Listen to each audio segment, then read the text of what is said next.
This is what was left of Cynthia Choi's Altadena house. Piles of rubble, ash, and debris. The Eaton wildfires pummeled through Altadena, leaving behind a row of charred streets. The co-founder of Stop AAPI Hate says the wildfires came without warning. I did not get any alerts, certainly no alerts to evacuate. An orange haze in the distance could be seen in the Eaton canyons.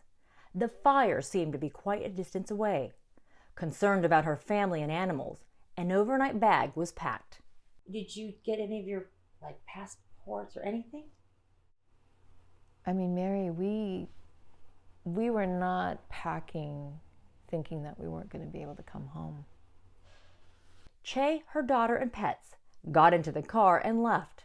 Her husband stayed behind. A lot of back and forth texts, Sage is very upset, you should come.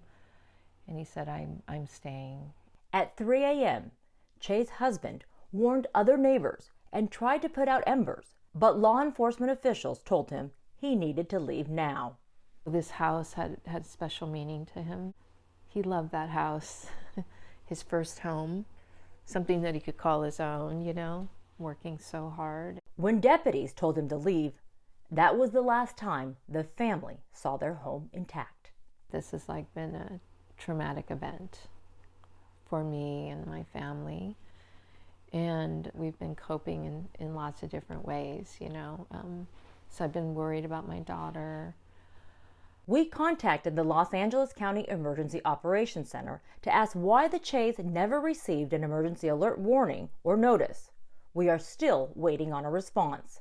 In the meantime, Los Angeles County officials opened an investigation and issued this statement after millions of California residents received inaccurate information on their cell phones. Los Angeles County shares our residents' anger and frustration about erroneous emergency alerts. As we continue our in-depth investigation of this serious breach of public trust, we have taken immediate actions. Even at 3 a.m., when a mandatory evacuation was in place, Choi says her husband still did not get an emergency alert.